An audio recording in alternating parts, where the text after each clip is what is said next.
And I'm going to hand you over to our speakers. Our speakers are Keddie and Desila. And today they are going to be speaking to us about what does organizational agility look like and who makes it happen in the age of the T-shaped employee. So let's give them a big welcome. Thanks very much, Keddie.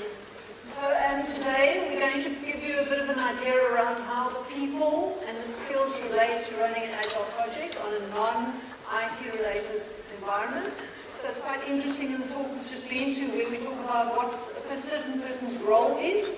Here we're going to say we have a whole bunch of people that have different skills and how do we put them onto projects to make sure that we perform at the best results for that particular project that you're on. So what's important is that we need to look at the organization when we are implementing projects, not just looking at what the outcome is of that project, because it's inherent in the results we put onto the project. So we call it T-shaped people because we start off with a T-shape, and the T-shape can have a short foot, which means you have a dashed person, and a dashed person is somebody that's a generalist and knows a little bit about everything. So they are the people that like to get involved in most parts of the project, but don't really specialize in something particular. Then if we move to the opposite extreme, you have an I-shaped person, and an I-shaped person is somebody who just concentrates and has expertise in one field, and that one field relates to the project as a whole. So in a project, you will require T-shaped people, and the T will depend on what your inherent skill is. You could be more short top, long bottom, or the other way around, depending on what your skill is and your background is. All of them are necessary in a project. So in our environment, we make sure that we have a combination of each of these. We don't have only dashes or only I-shaped people. In a team, all of them are required to reach your required results. So if I can just give you an idea of what the advantages and disadvantages are of each of these people, or let's say the skills, and then is to take some experiences that we've had in terms of how these people contribute to the projects. So when we take an I-shaped person, they know a little bit about everything. One of the problems we have there is that they don't really have an expertise skill they bring to the team. They can just operate at a very general aspect of the team, and when it gets to delivering the more detailed stuff, we find that these people aren't able to do that because they don't know enough about what is required at the lower level. They're largely obsolete when we have an environment like ours. We work in a data science environment where things are moving so fast and so rapidly that the generalists don't really have the time to catch up and keep up to everything that's happening in the information field in that respect.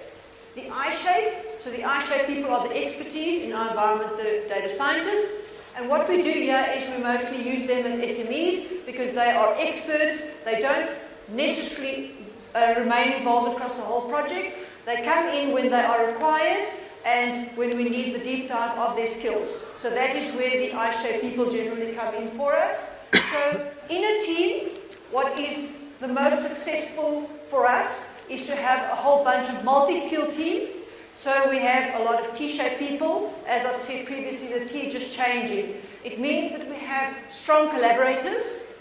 So we make sure that we have less handles between parties. And by the end of the project, we also have people that are more fulfilled in their T-shape because they're learning from the experts and learning from the generalists.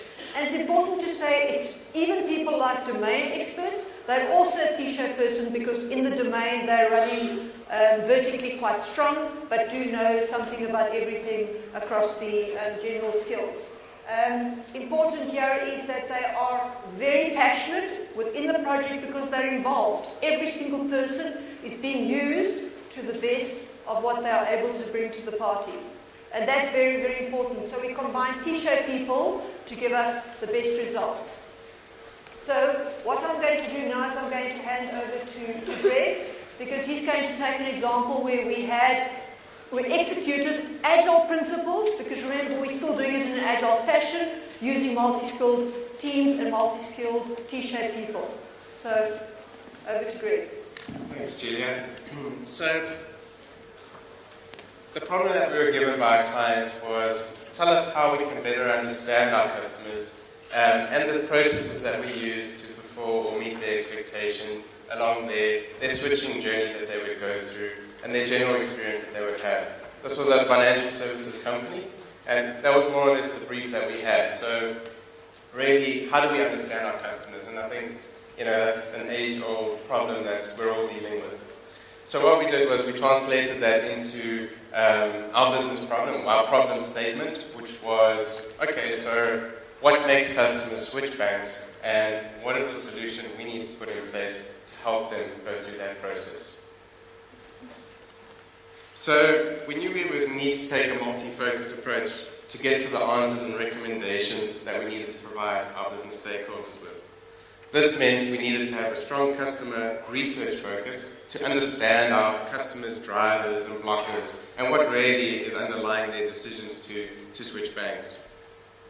In addition, we also had to have a strong data analytics or data science element to our team.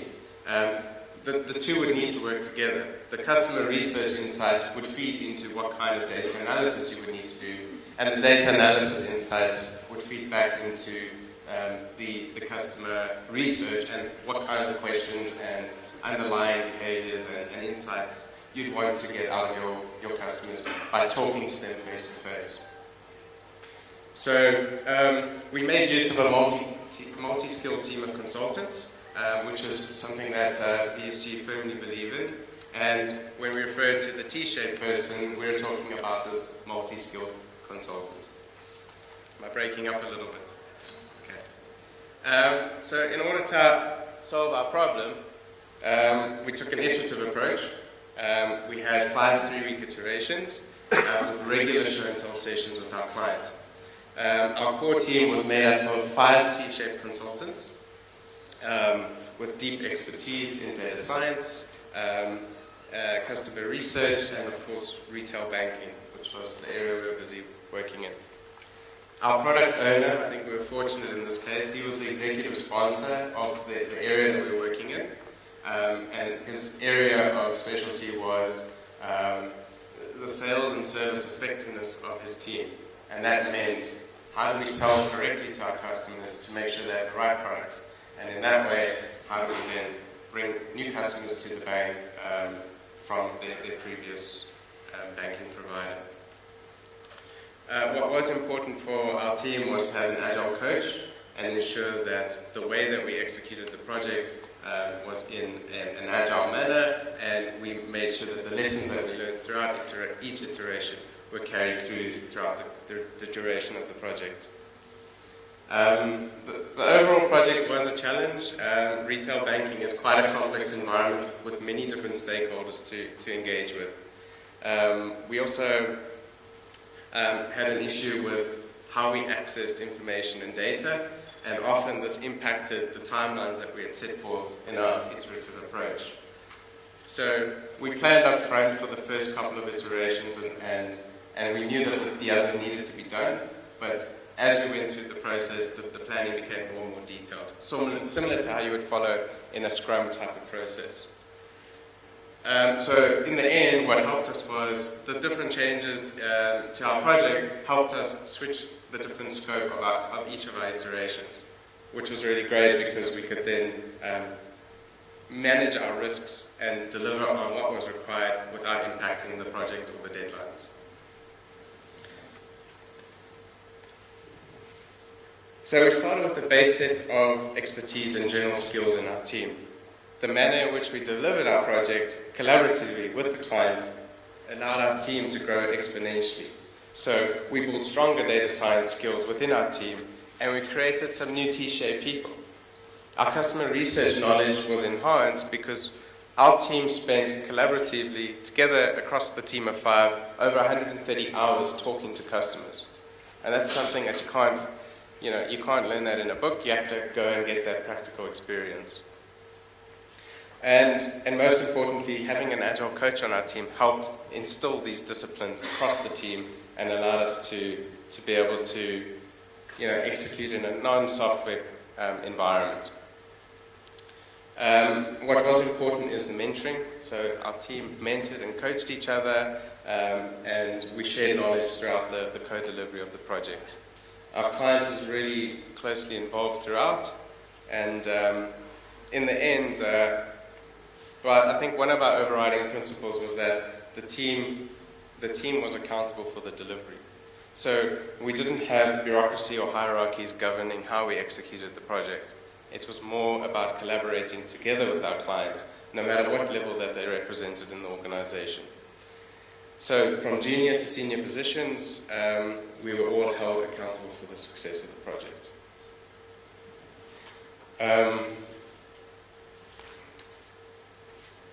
I think what was one of the success stories for this project was that our client themselves weren't able to implement similar types of projects. They would come back to us with feedback such as it would take them maybe 5 to 10 times longer to achieve the kind of results that we achieved, and at a lower level of quality. And that's because they're not set up to execute in this manner. It might be easier because we're a consulting company, because we don't have that business as usual focus. But the same principles still apply. You need that focus to be able to achieve success. So if we talk about what were the key principles or takeouts that we got from this project, the most important, or one of the most important, have a small agile team, make sure you're multi-skilled, have these T-shaped consultants in place so they have one area of expertise. For example, we had our data scientists that had a broad range of skills across retail banking and customer research. Bring in SMEs and experts when you need them, and those will be your iShare people. Bring them in and support the team on an ad hoc basis, but they don't need to form a core component of the team. Experiment frequently and be positioned to ask questions openly with the client and internally with the team. Focus on the goals, so set that clear vision for the team. Make sure you're all focused on the outcome and the team takes accountability for what you're trying to achieve.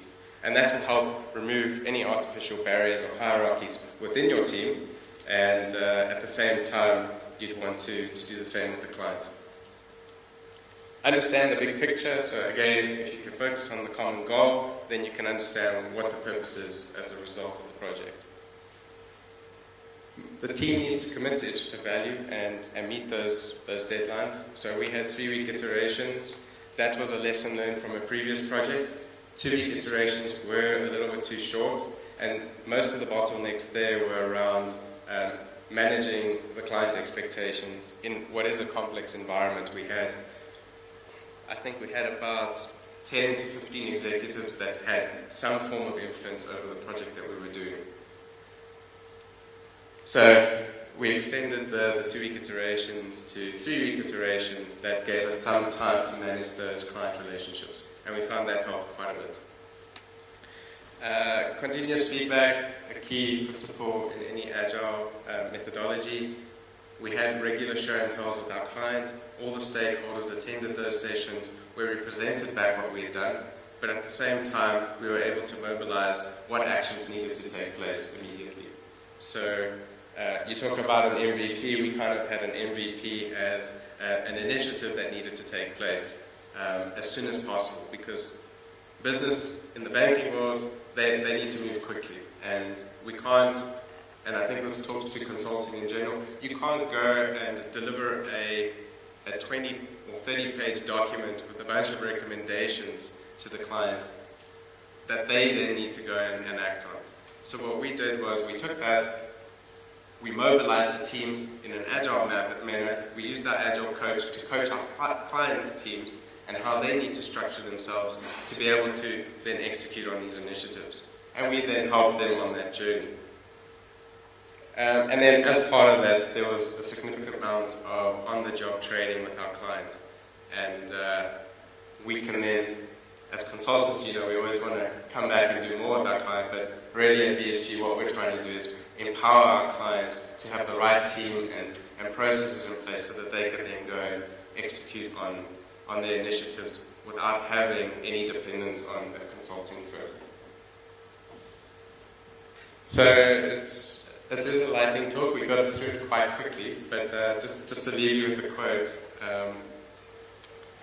If we talk about the T-shaped person and we relate it back to history, this is going back, several centuries and a bit. Thomas Huxley said, "Try to learn something about everything, and everything about something." And to me, that's the perfect definition of what a T-shaped person would be. Do you guys have any questions?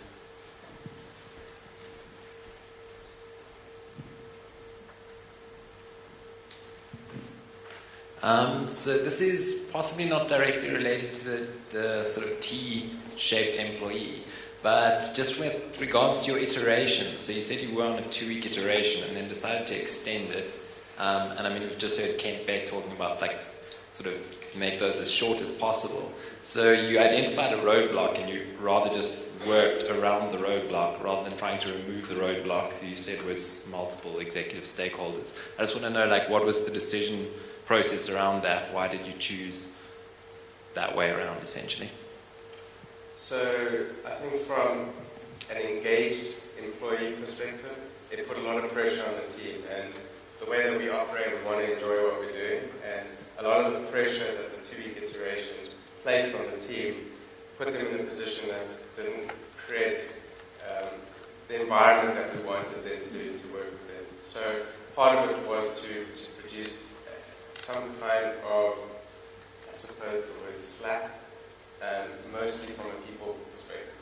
So if I might add to that, the particular role that this affected was the data scientists, and we were finding that the data coming out of our client environment was taking longer than we thought. So we thought when we get there, the information will be available as these projects go. It wasn't available, and therefore, even in that 2-week period, the data wasn't yet available. So we had to allow time to do the analysis, and that was just not working in 2 weeks. So that's why we adjusted it. Yes. Hi. Do you have thoughts on, especially with sort of deep technical expertise and the duration that it takes to build those expertise, do you have thoughts on how you can sort of short-circuit that process and sort of get people to get relatively deep technical expertise over a short-term space of time? So I think from our perspective, we've got our philosophy is to build these T-shaped people within our business, and to do that we need some kind of base fundamentals that need to be in place. So on our journey, that's what we're building. As the guys come out of university, we're building them across this dash. So we build the dash first, and then we allow them to specialize from there. And to do that, we need to bring them into projects and get the experience, and then to grow their careers. So, at BSG, we have dedicated career facilitators that help grow our consultants' careers in the areas that support where BSG are going, as well as support the choices and the aspirations of our consultants. And that gives us a great base, and then we support that with communities of practice and lots of knowledge sharing within our consulting base. But I think the important thing there is to put emphasis onto careers and make sure that we support them when they want to specialize. Because very often we forget about that. These consultants are busy for more than 8 hours a day, so we do allow them time in which they can specialize and support them in that.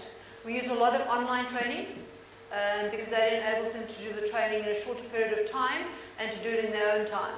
So we use a lot of online training. There's a lot out there that you can use.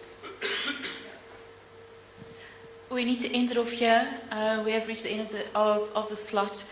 It's now lunchtime. If you have any more questions,